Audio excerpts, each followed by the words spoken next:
Good morning everyone. तो मैं हूं आपका दोस्त एडवोकेट तुलसीराम सिंह और आप देख रहे हैं मेरा यूट्यूब चैनल। तो कैसे हैं आप? आशा करता हूं अच्छे होंगे।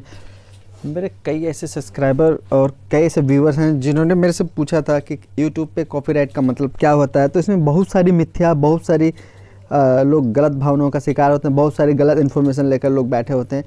तो उस चीज़ के बारे में आपको जो आपकी कन्फ्यूजन है, जो आपकी गलतफहमी है, वो मैं आज आपको दूर करूँगा।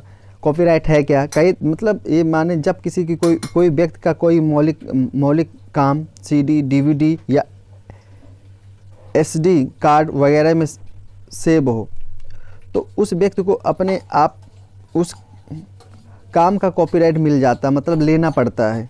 कॉपीराइट के मालिक के रूप में उसके पास उस काम को इस्तेमाल करने की खास अधिकार होते हैं। ज़्यादातर मामलों में किसी दूसरे व्यक्ति को इस काम का इस्तेमाल करने की मंजूरी देने का अधिकार सिर्फ कॉपीराइट के मालिक का होता है। जी, जैसे कोई गाना, कोई भी चीज़ ऐसी चीज़ होती है जो खुद का बनाया हुआ चीज़ होता है, ठीक है, उससे कोई भी व्यक्ति जब चाहे तब उस पर कॉपीराइट ले सकता है, उसके रजिस्ट्रेशन करवा सकता है और उसमें रजिस्ट्रेशन फीस होता है। और रजिस्ट्रार के पास रजिस्ट्रेशन करवाने के बाद में आपका जो कॉपीराइट अधिकार मिल जाता है उसका। फिर बिना अब जैसे किसी चीज़ का अगर कॉपीराइट मिल गया तो उसको आप बिना उसके क्या कहते हैं परमिशन के आप उसको यूज़ नहीं कर सकते हैं। तो आइए बढ़ते हैं। अब देखिए, एक जो सवाल है लोगों ने पूछा था कि किस तरह से कॉपीराइट के मतलब कॉपीराइट के तहत क्या आता है, कैसे आता है। तो इसके बारे में आप लोगों को बताना चाहूँगा। देखियो, ऑडियो विजुअल वाले काम जैसे कि टीवी शो, फिल्में और ऑनलाइन वीडियो, ये आते हैं, कॉपीराइट के तहत आते हैं। साउंड रिकॉर्डिंग, म्यूजिक कंपोजिशन, इसके अलावा आते हैं लिखे हुए काम जैसे कि व्याख्यान, लेख, किताबें और म्यूजिक कंपोजिशन। ये सारी चीज़ें आपका कॉपीराइट की कैटेगरी में आते हैं। इन सब चीज़ों के कॉपीराइट होल्डर बन सकते हैं, मालिक, ऑनर बन सकते हैं। विजुअल वाले काम जैसे पेंटिंग, पोस्टर और विज्ञापन, ये भी कॉपीराइट में आते हैं। Video game, computer software, drama वाले काम जैसे कि नाटक और म्यूजिकल प्ले, विचारों, तथ्यों और प्रोफेस पर कॉपीराइट लागू नहीं होता है। कॉपीराइट कानून के तहत सुरक्षा पाने के लिए यह ज़रूरी है कि किया गया काम क्रिएटिव हो और उसे किसी स्टोरेज डिवाइस, हार्डवेयर में मौजूद होना चाहिए। नामों और शीर्षकों पर तब तक कॉपीराइट लागू नहीं होता जब तक कि उन्हें कॉपीराइट नहीं किया जाता है। आशा करता हूँ समझ रहे होंगे आप, और इस वीडियो पर लास्ट तक बने रहिए ताकि पूरी चीज़ अच्छी तरह से समझ में आ जाए आपके। अब दूसरा सवाल जो किसी ने पूछा था, क्या कॉपीराइट से सुरक्षा किया जा सकता है या किसी काम का इस्तेमाल किस इस तरह से किया जा सकता है कि जिससे कॉपीराइट का उल्लंघन ना हो। तो ये सवाल आया था। तो इसके बारे में अगर मैं कहूँ तो कॉपीराइट का उल्लंघन किए बिना कॉपीराइट वाले कंटेंट का इस्तेमाल किया जा सकता है। जैसे अपवाद के तौर पर फेयर यूज़ और फेयर डीलिंग के तहत दूसरे के कंटेंट का इस्तेमाल करने की अनुमति लेकर ऐसा किया जा सकता है। अगर आपको अपने वीडियो में किसी दूसरे का संगीत इस्तेमाल करना, तो वीडियो में संगीत के इस्तेमाल से जुड़े विकल्प के बारे में जानें।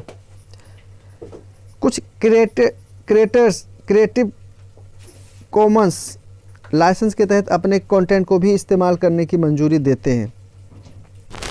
ये चीज़ आप समझ गए होंगे। अब जो अपना अगला जो सवाल आया था, पूछा गया था, क्या यूट्यूब यह तय कर सकता है कि कॉपीराइट का मालिक कौन है? तो इसके बारे में आप लोगों को बताना चाहूँगा, नहीं, मालिकाना हक वाले विवाद में यूट्यूब मध्यस्थता नहीं कर सकता है। जब हमें कॉपीराइट उल्लंघन वाले वीडियो हटाने का पूरा मान्य अनुरोध मिलता है तो हम कानून के मुताबिक उस वीडियो को हटा देते हैं। जब हमें एक मान्य कानूनी विरोध मिलता है तो उस पर हम उस व्यक्ति को भेज देते हैं कि वीडियो हटाने की अनुरोध किया जाता है। इसके बाद दोनों पक्षों को अदालत में ही इस समस्या का समाधान मिल सकता है। यूट्यूब पे नहीं मिल सकता इस समस्या का समाधान। क्या कॉपीराइट और ट्रेडमार्क एक ही है?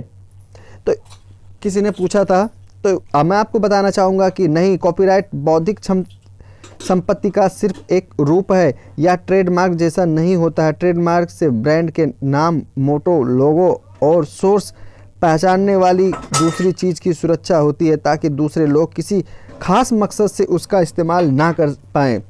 कॉपीराइट पेटेंट कानून से भी अलग है जो कि आविष्कारों को सुरक्षित करता है।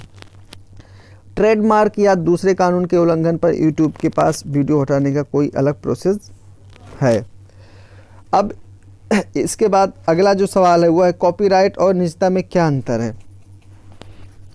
तो मैं आप लोगों को बताना चाहूँगा, किसी वीडियो, इमेज या ऑडियो रिकॉर्डिंग में आपकी मौजूदगी का यह मतलब नहीं कि आपके पास उसका कॉपीराइट है। उदाहरण के लिए, अगर आपका दोस्त आपके साथ बातचीत रिकॉर्ड करता है तो उस वीडियो रिकॉर्डिंग का कॉपीराइट उसी के पास होगा।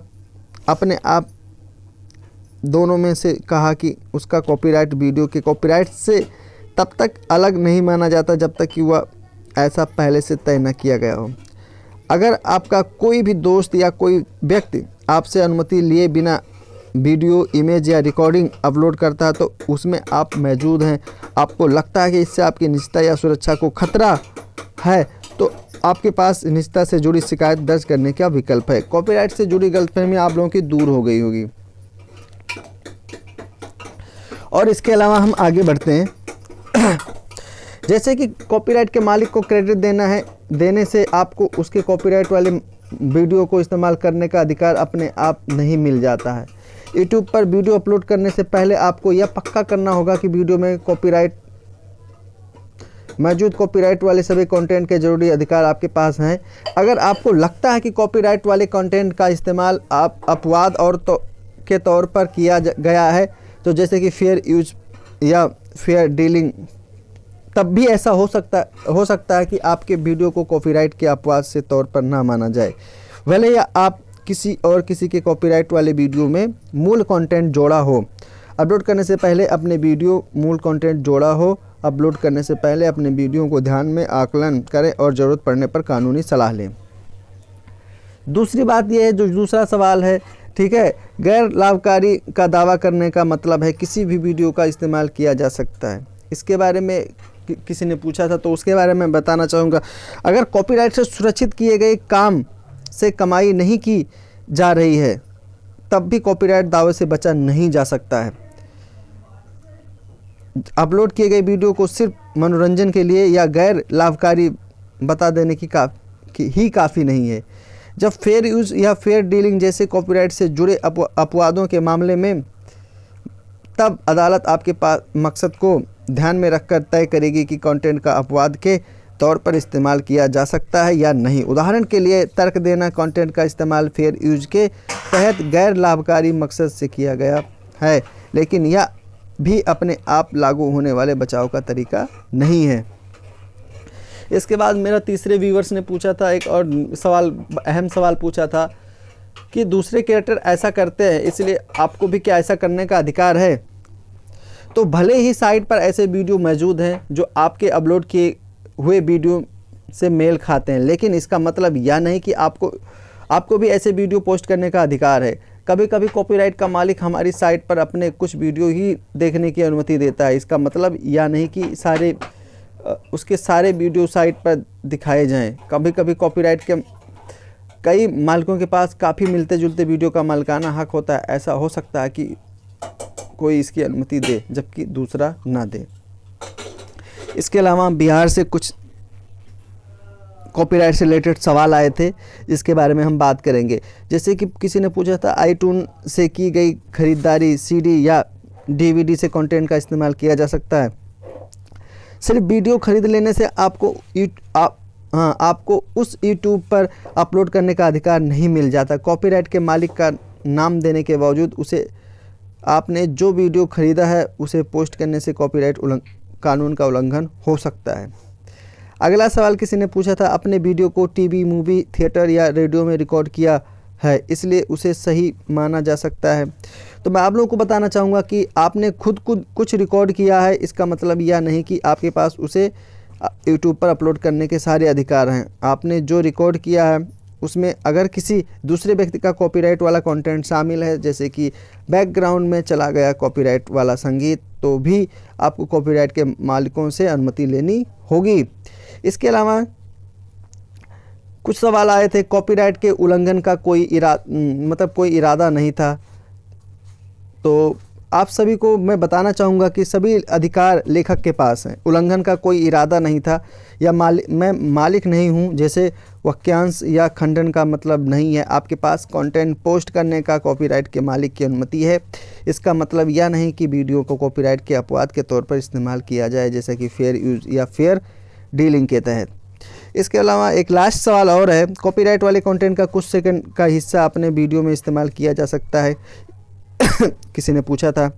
तो मैं आप लोगों को बताना चाहूँगा, अगर वीडियो में कॉपीराइट के मालिक की अनुमति के बिना उसके कॉपीराइट वाले कंटेंट का कुछ सेकंड का हिस्सा भी इस्तेमाल किया जाता है तो इसकी वजह से भी आपको आपके वीडियो पर कॉपीराइट का दावा हो सकता है। अगर आपको लगता है कि आपके कंटेंट का इस्तेमाल कॉपीराइट के अपवाद के तौर पर किया जा गया है, जैसा कि फेयर यूज़ या फेयर डीलिंग के तहत, तो ध्यान रखें सिर्फ अदालत ही इस मामले में आपका अंतिम फैसला कर सकती है।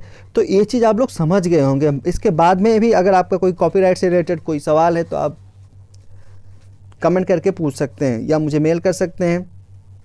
फिर मिलेंगे एक नई वीडियो के साथ, तब तक के लिए जय हिंद।